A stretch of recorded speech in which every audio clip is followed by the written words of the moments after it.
Welcome back to 𝘚𝑳𝑗𝑔𝑡𝑪. I'm your host, Erica Rivera, and tonight we're continuing our Reclaiming Pleasure After Pain series in honor of Domestic Violence Awareness Month. Last week, we talked about reconnecting to your body after trauma.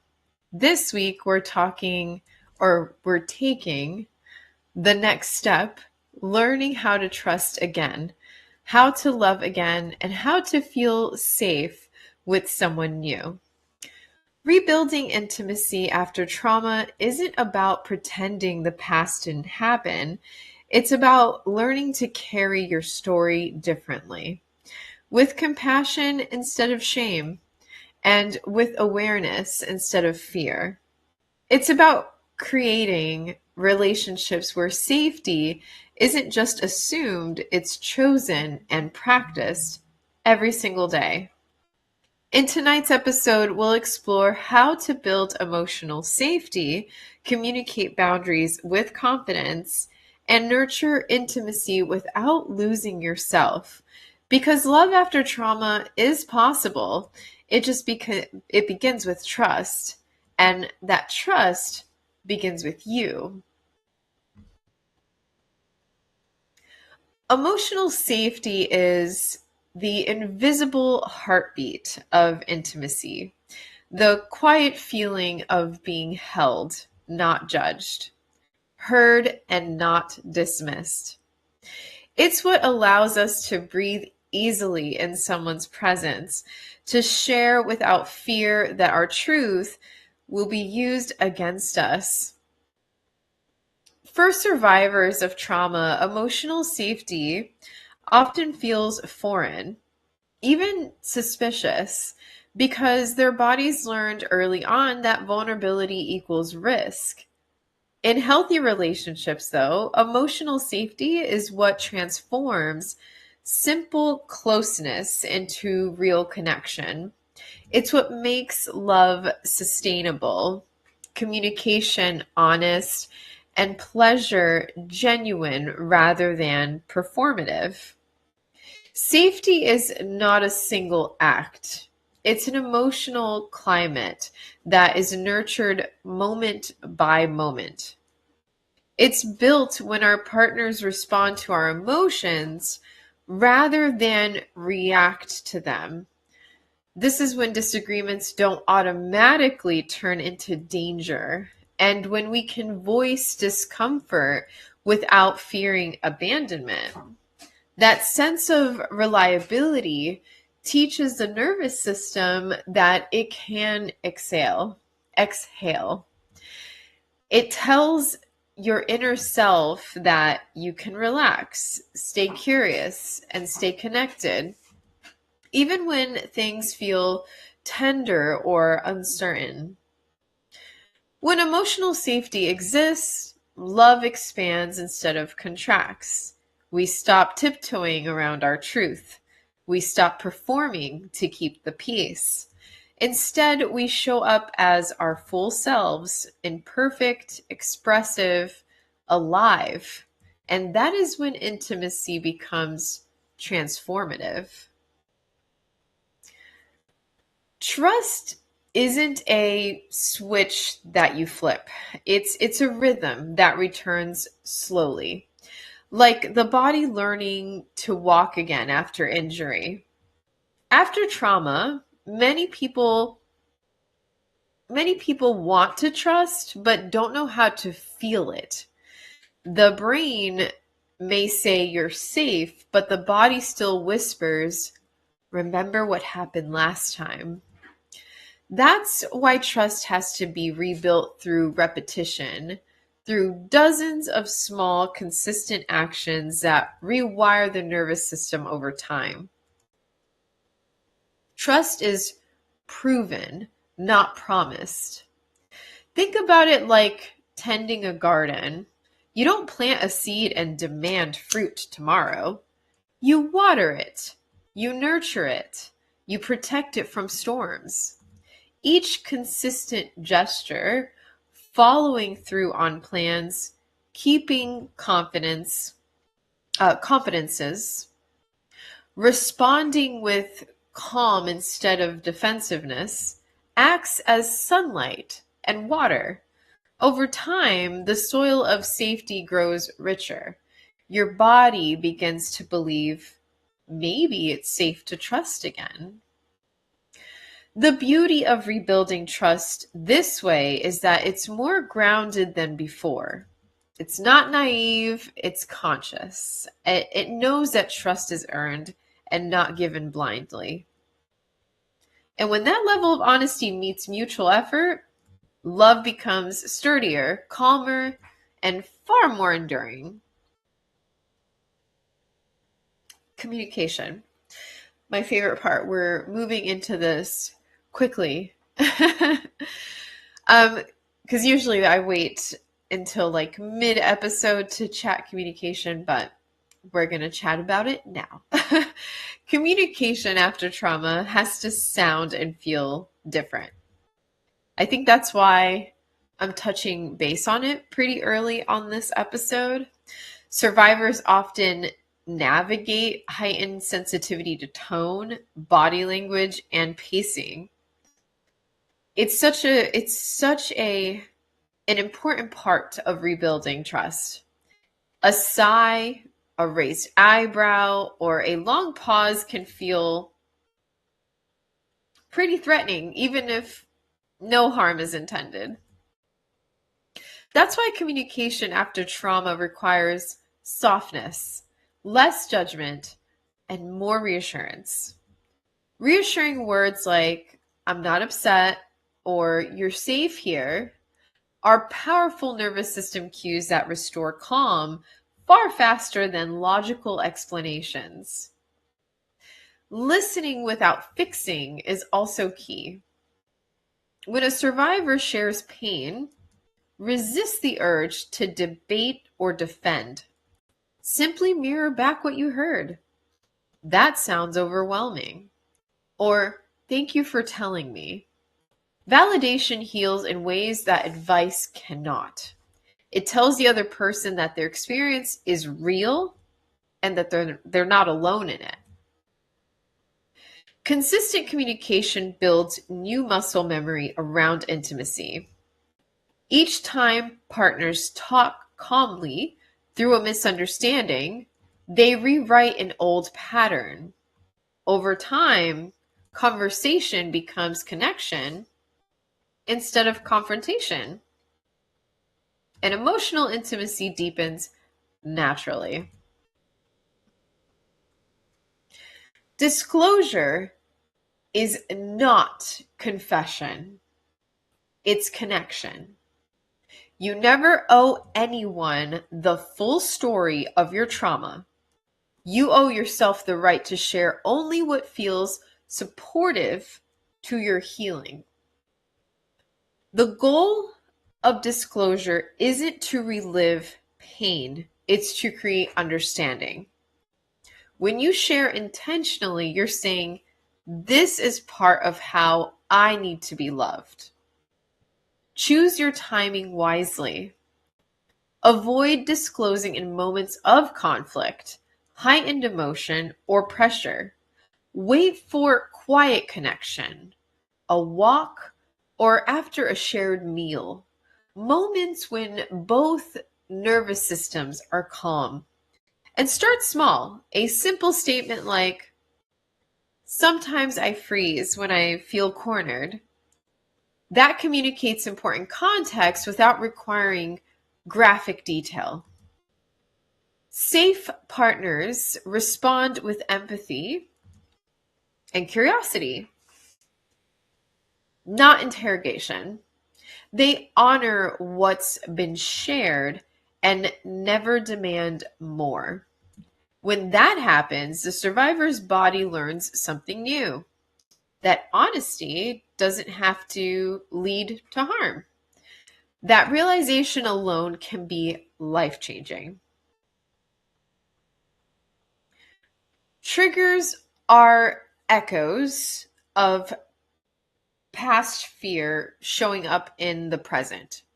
They're not misbehavior or overreactions, they're body memories. Recognizing this changes everything. Instead of saying, "What's wrong with me?" survivors can learn to ask, "What's trying to protect me right now?" That shift replaces shame with compassion. When triggers happen, communication is everything.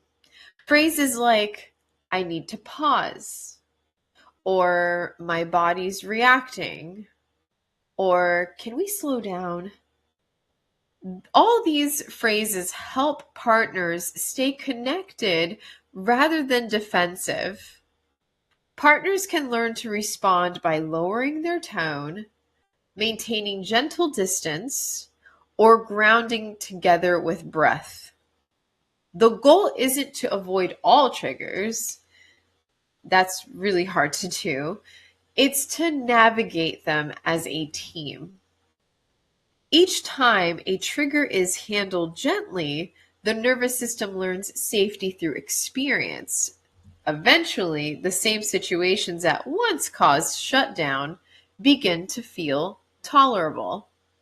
That's not just progress, that's profound nervous system healing in action.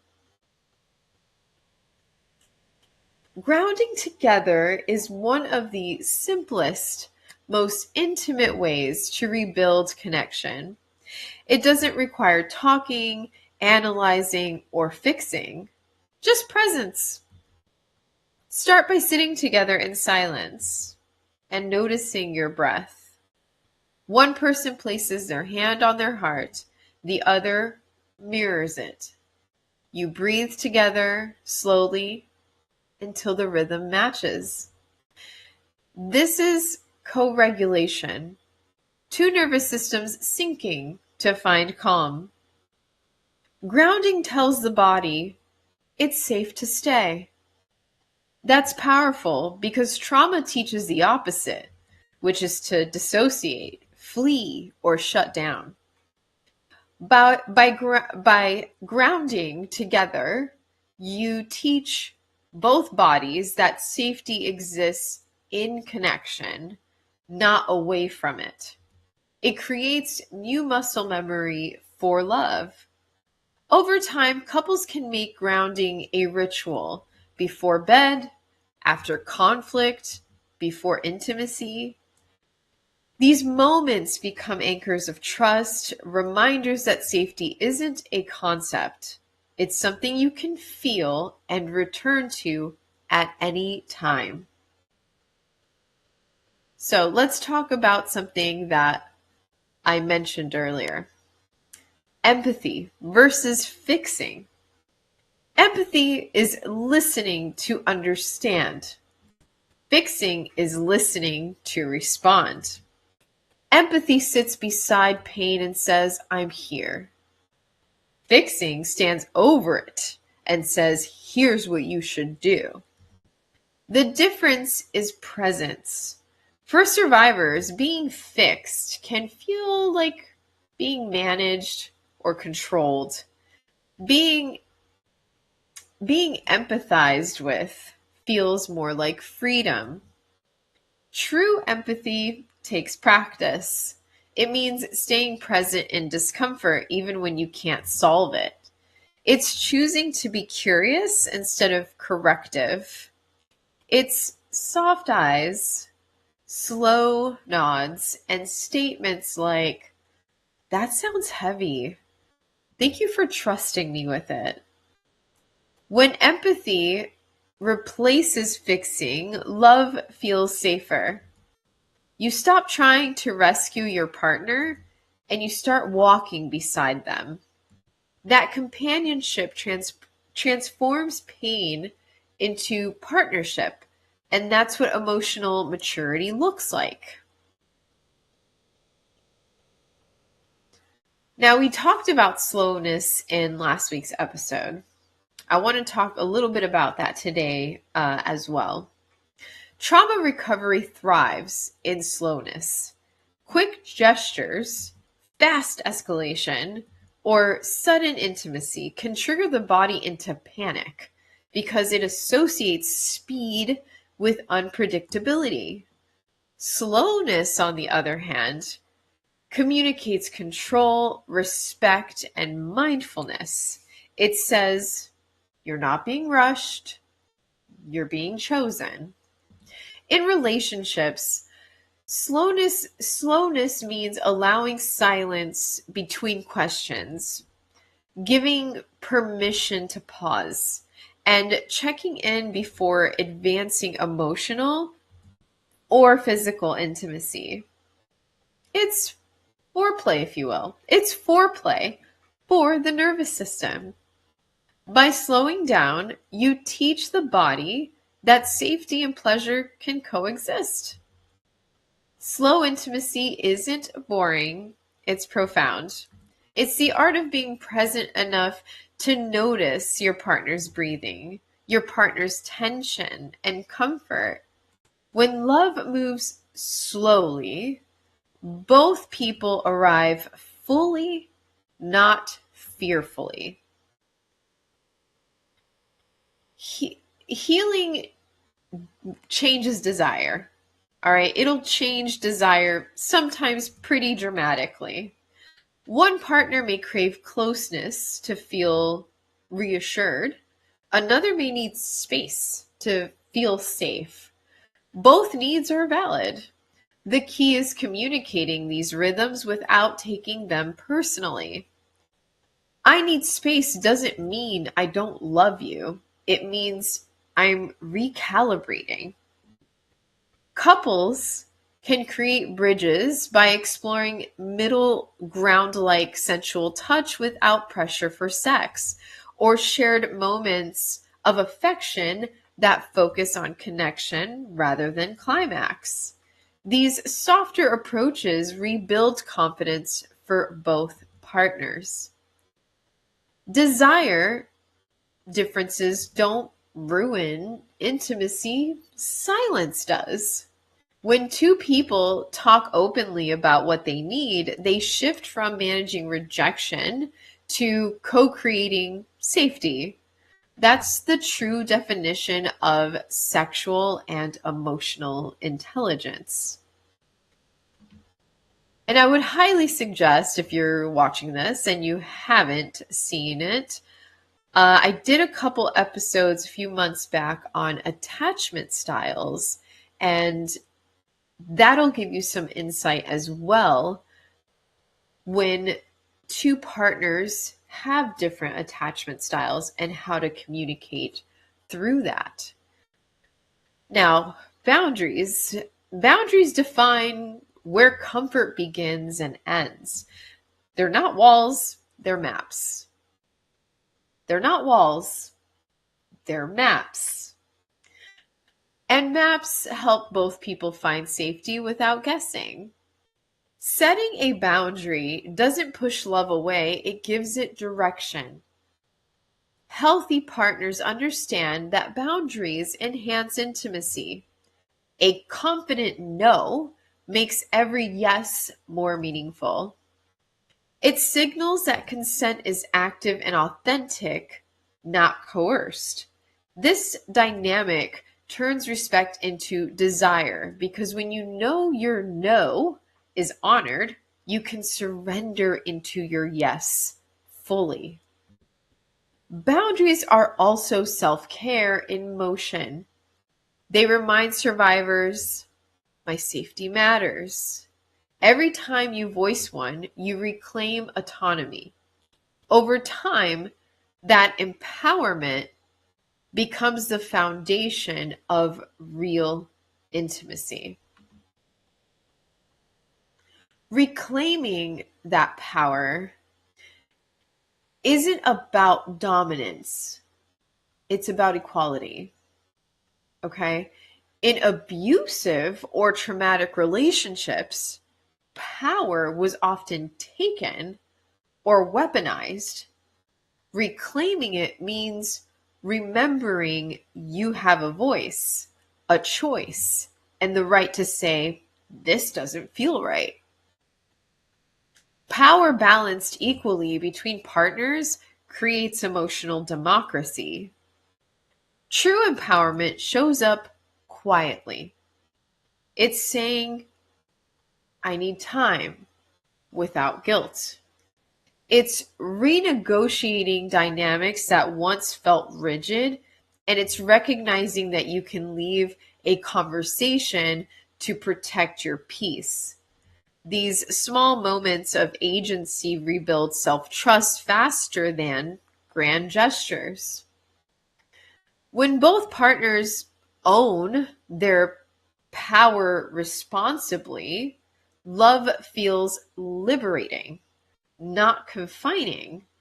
It becomes a place where each person's voice carries equal weight, and that equality is what allows pleasure, honesty, and respect to thrive. Play is healing because it interrupts fear with joy. Laughter lowers cortisol, increasing bonding hormones. And it reminds the nervous system that connection, it can be lighthearted, not heavy. Survivors often forget that pleasure and play are linked. This is their rediscovery. Play doesn't have to be sexual. It can be spontaneous dancing in the kitchen. It could be silly inside jokes, painting together, or playing with pets. These small acts retrain the brain's expectation of love from tension to tenderness. When couples laugh together, they lower the stakes of perfection. Mistakes become moments, not failures. And slowly, laughter becomes the sound of safety returning home. Healing thrives in community, not isolation, even though it is tempting to want to isolate. But friends, therapists, mentors, and support groups provide mirrors that remind you who you are outside of your trauma. They help distribute emotional weight so that no single person carries it all. In relationships, it's crucial to normalize outside help. Healthy couples encourage therapy, hobbies, and friendships as signs of strength, not disconnection. This keeps love from becoming a pressure cooker. So remember, support systems are scaffolding, not cages. They help you rebuild stability until you can stand confidently on your own again. So you're probably wondering, how do I know I'm ready for a deeper connection? Readiness for deeper intimacy is felt, not forced. It's when your body no longer braces during touch, when you can voice your needs without panic, and when you can handle small conflicts without spiraling. That calm is your nervous system's green light. Being able to change your mind mid-moment is another sign of growth. Safety includes the freedom to say, stop, or I need a break, without the fear of backlash. That confidence signals full ownership of your boundaries. You'll know you're ready when love feels grounding rather than consuming, when connection feels earned instead of risky. That is when your body is saying, you're home.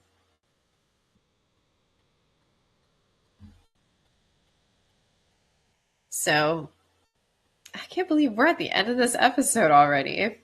I feel like that went by very quickly. I'm so passionate about this topic, so I'm going to ask you to pause here and honor your courage. Choosing to love again after trauma it's an act of rebellion against fear. Gratitude reinforces that healing each time you thank your body for surviving. You remind it that the danger is over. Reflect on one way you now show up differently. Maybe you speak more gently to yourself, or maybe you pause before reacting. That awareness is evidence of transformation. You are proof that healing, it doesn't erase the past, it redefines it.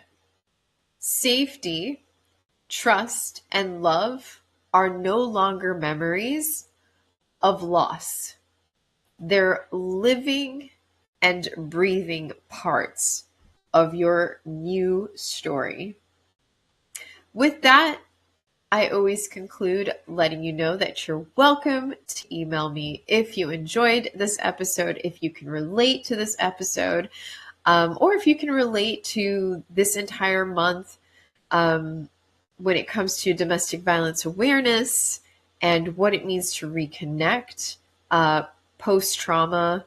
I'm always happy to read your stories.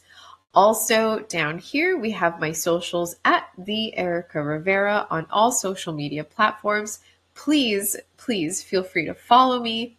And of course, if you would like to continue to support Sexpertise on the air, please subscribe to my Patreon at patreon.com/the Erica Rivera, where I post intimacy tip sheets and we dive deeper into the topics of each episode. There's some other little perks in there too, like behind the scenes and quarterly live streams, Q&As, discounts on one-on-one sessions, and all that good stuff is on my Patreon as well.